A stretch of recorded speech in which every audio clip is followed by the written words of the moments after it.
Hello friend, माय टू channel में सभी का स्वागत है। दोस्तों, ये सेशन आपको विज्ञान से संबंधित है और इसमें हम लोग टोटल जितने भी शाखाएं हैं उसके अध्ययन करेंगे और यहाँ से आपको हर एक एग्जाम में क्वेश्चन देखने के लिए 2 से 4 क्वेश्चन 110% मिलते हैं। तो वीडियो में बने रहेगा और जो भी दोस्त अगर मेरे चैनल पर नए हैं तो चैनल को सब्सक्राइब कर लें, साथ में बेल आइकन दबा लें। और ये सेशन आपके सभी बहुत ही इंटरेस्टिंग सभी एग्जाम के लिए रहने वाला है, तो वीडियो में बने रहिएगा। आपको यहाँ दिख रहा होगा विज्ञान की विभिन्न शाखाएँ, ठीक है। पहला यहाँ पे शाखा दिख रहा होगा और दूसरा अध्ययन दिख रहा होगा, ठीक है।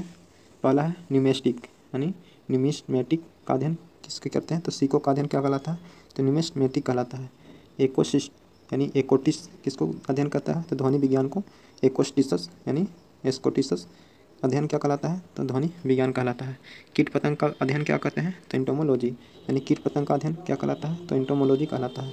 पक्षी का अध्ययन यानी पक्षी विज्ञान का अध्ययन क्या कहलाता है, तो ऑर्निथोलॉजी। ऑर्निथोलॉजी में किसका अध्ययन करते हैं, तो पक्षियों का अध्ययन करते हैं। सेरीकल्चर में रेशम उत्पादन का अध्ययन करते हैं, ठीक है। एपीकल्चर में मधुमक्खी का अध्ययन करते हैं। एपीकल्चर में किसका अध्ययन करते हैं, तो मधुमक्खी का अध्ययन करते हैं। हॉर्टिकल्चर में किसका अध्ययन करते हैं, तो फलों का अध्ययन करते हैं, ठीक है। माइकोलॉजी कौकों का अध्ययन। माइकोलॉजी क्या है, तो कौकों का अध्ययन। एंथ्रोपोलॉजी मानव विकास का अध्ययन। मानव विकास का अध्ययन क्या बुलाता है, एंथ्रोपोलॉजी कहते हैं, ठीक है। एंट्रोनॉमी खगोल पिंडों का अध्ययन एंट्रोनॉमी कहलाता है। यानी एंट्रोनॉमी खगोल पिंडों का अध्ययन क्या कहलाता है, तो एंट्रोनॉमी कहलाता है। आगे है बैक्टीरियोलॉजी, जीवाणुओं का अध्ययन क्या कहलाता है, तो बैक्टीरियोलॉजी कहलाता है। क्रोमेटोलॉजी किसको अध्ययन करते हैं, तो फूलों के अध्ययन को, यानी फूलों के जो रंग होते हैं उसका अध्ययन को क्रोमेटोलॉजी कहलाता है। कार्मोग्राफी किसका अध्ययन करता है, तो नक्शा बनाने की कला को। नक्शा बनाने की जो कला होता है, जैसे ज़मीन का नक्शा हो और विभिन्न अलग अलग होता है, रास्ता का नक्शा हो, सभी का नक्शा बनाने के लिए किसका अध्ययन करते हैं, तो क्रोमोग्राफी के अंतर्गत अध्ययन करते हैं। डर्मेटोलॉजी में त्वचा रोगों का अध्ययन किया जाता है। डर्मेटोलॉजी में किसका अध्ययन किया जाता है, तो त्वचा रोग का अध्ययन किया जाता है। इथोलॉजी में किसका अध्ययन किया जाता है, जीवों के प्रजातीय गुण का, यानी जीवों के प्रजातीय गुणों का अध्ययन इथोलॉजी। इथोलॉजी में किसका अध्ययन किया जाता है, तो जीवों के प्रजातीय गुण का अध्ययन क्या कहलाता है, तो इथोलॉजी कहलाता है। क्या कहलाता है, इथोलॉजी। और न्यूरोलॉजी में किसका अध्ययन करते हैं, तो स्वप्नों, यानी सपना जो देखते हैं उसी का अध्ययन और न्यूरोलॉजी कहलाता है। इसी को स्वप्नोलॉजी भी कहते हैं। जेनेटिक्स किसका अध्ययन करते हैं, तो वंशानुगत गुण का अध्ययन, यानी वंशानुगत गुण का जो अध्ययन होता है उसी को जेनेटिक्स के अंतर्गत लाया जाता है। कॉस्मोलॉजी में समस्त ब्रह्मांड का अध्ययन। कॉस्मोलॉजी में ब्रह्मांड का अध्ययन क्या कहलाता है, तो कॉस्मोलॉजी कहलाता है। ब्रह्मांड का अध्ययन क्या कहलाता है, तो कॉस्मोलॉजी कहलाता है। नेफ्रोलॉजी में गुर्दा का अध्ययन करते हैं। नेफ्रोलॉजी में किसका अध्ययन करते हैं, तो गुर्दा का अध्ययन। न्यूरोलॉजी में किसका अध्ययन करते हैं, तो मस्तिष्क रोग का अध्ययन। मस्तिष्क रोग का अध्ययन न्यूरोलॉजी कहलाता है। पोमोलॉजी में फलों का अध्ययन करते हैं। पोमोलॉजी में किसका अध्ययन करते हैं, फलों का अध्ययन करते हैं। वायरोलॉजी में किसका अध्ययन करते हैं, तो वायरस का अध्ययन। वायरोलॉजी में वायरस का अध्ययन। वायरोलॉजी में वायरस का अध्ययन।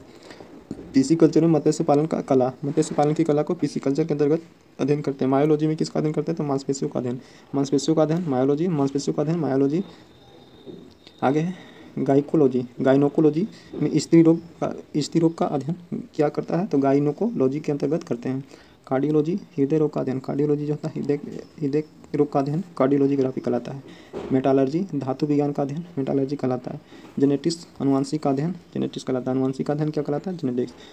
फ्रेनोलॉजी खोपड़ियों का अध्ययन फ्रेनोलॉजी खोपड़ियों का अध्ययन फ्रेनोलॉजी। ये बहुत इंपॉर्टेंट है, ये आपको 110% इसको याद होना चाहिए कि फ्रेनोलॉजी में किसका अध्ययन करते हैं, तो खोपड़ियों का अध्ययन करते हैं। न्यूमेरोलॉजी यानी न्यूमेरोलॉजी में किसका अध्ययन करते हैं, तो संख्याओं का अध्ययन। न्यूमेरोलॉजी में किसका अध्ययन करते हैं, तो संख्याओं का अध्ययन न्यूमेरोलॉजी कहलाता है। संख्याओं का अध्ययन न्यूमेरोलॉजी संख्याओं का अध्ययन कहलाता है। हिस्टोलॉजी में न्यूमेरोलॉजी में किसका अध्ययन करते हैं, तो संख्याओं का अध्ययन क्या कहलाता है, तो न्यूमेरोलॉजी कहलाता है। संख्याओं का अध्ययन क्या कहलाता है, तो न्यूमेरोलॉजी कहलाता है। हिस्टोलॉजी में किसका अध्ययन करते हैं, तो तंतुओं और ऊतक का अध्ययन हिस्टोलॉजी कहलाता है। तंतुओं और ऊतक का अध्ययन हिस्टोलॉजी कहलाता है। हिपैटोलॉजी में यकृत का अध्ययन किया जाता है। हिपैटोलॉजी में किसका अध्ययन किया जाता है, तो यकृत का अध्ययन किया जाता है। लिथोग्राफी में शिला और पत्थर का अध्ययन, यानी शिला और जो पत्थर का अध्ययन होता है उसका अध्ययन किसका करते हैं, लिथोग्राफी के अंतर्गत करते हैं। आगे है ओंटोलॉजी। ओंटोलॉजी में कान का अध्ययन। ओंटोलॉजी में किसका अध्ययन करते हैं, तो कानों का अध्ययन ओंटोलॉजी कहलाता है। कानों का अध्ययन क्या कहलाता है, ओंटोलॉजी। न्यूमेटिक्स में गैसों का अध्ययन करते हैं। न्यूमेटिक्स में किसका अध्ययन करते हैं, तो गैसों का अध्ययन करते हैं। फोटोलॉजी में प्रकाश का अध्ययन। फोटोलॉजी में किसका अध्ययन, तो प्रकाश का अध्ययन। फोटोलॉजी में किसका अध्ययन, तो प्रकाश का अध्ययन। रेडियोलॉजी में एक्स किरणों का अध्ययन। एक्स किरणों का अध्ययन रेडियोलॉजी कहलाता है। एक्स किरणों का अध्ययन रेडियोलॉजी कहलाता है। जुकेमी में अध्ययन किसका करते हैं, पशु रसायन अध्ययन। पशु रसायन का अध्ययन जुकेमी का अध्ययन पशु रसायन का अध्ययन जीकेमी कहलाता है। जीकेमी पशु रसायन अध्ययन कहलाता है। ठीक है। विटीकल्चर में अंगूर का अध्ययन, विटीकल्चर में किसका अध्ययन, तो अंगूरों का अध्ययन विटीकल्चर। वर्मी कल्चर में गंदे जल की सफाई की अध्ययन किसमें करते हैं, तो वर्मी कल्चर में। फाइकोलॉजी में सवालों का अध्ययन, फाइकोलॉजी में सवालों का अध्ययन। साइटोलॉजी में जीव कोशिका का अध्ययन, जीव कोशिका का अध्ययन। साइटोलॉजी। एंथोलॉजी यानी एंथोलॉजी में किसका अध्ययन, तो पुष्पों का अध्ययन। एंथोलॉजी में किसका अध्ययन, तो पुष्पों का अध्ययन एंथोलॉजी के अंतर्गत, पुष्पों का अध्ययन एंथोलॉजी के अंतर्गत। एग्रोनॉमी, एग्रोनॉमी में किसका अध्ययन करते हैं, तो यानी फसली पादपों का अध्ययन, फसली पादपों का अध्ययन एग्रोनॉमी के अंतर्गत करते हैं। केलोलॉजी, केलोलॉजी के अंतर्गत सौंदर्य का अध्ययन, सौंदर्य का अध्ययन, सौंदर्य का अध्ययन सौंदर्योलॉजी भी कहते हैं इसी को। और केलोलॉजी के अंतर्गत किसका अध्ययन किया जाता है, तो केलोलॉजी के अंतर्गत सौंदर्यों का अध्ययन किया जाता है। कॉस्मोलॉजी, कॉस्मोलॉजी के अंतर्गत किसको, समस्त ब्रह्मांड का अध्ययन कॉस्मोलॉजी कहलाता है। सिमेस्टिक, सिमेस्टिक्स का अध्ययन शब्द और वाक्यों का अध्ययन क्या कहलाता है, तो सिमेस्टिक कहलाता है। क्या कहलाता है, सिमेस्टिक। पेंडोलॉजी में मृदा का अध्ययन, पेंडोलॉजी में किसका अध्ययन, तो मृदा का अध्ययन कहलाता है। दोस्तों उम्मीद करते हैं कि ये सेशन आपको अच्छा लगा होगा। अगर वीडियो अच्छा लगे तो ज़्यादा से ज़्यादा लाइक कीजिएगा और दोस्तों के पास शेयर कीजिएगा। ठीक है दोस्तों, मिलते हैं नेक्स्ट वीडियो में। बहुत बहुत धन्यवाद।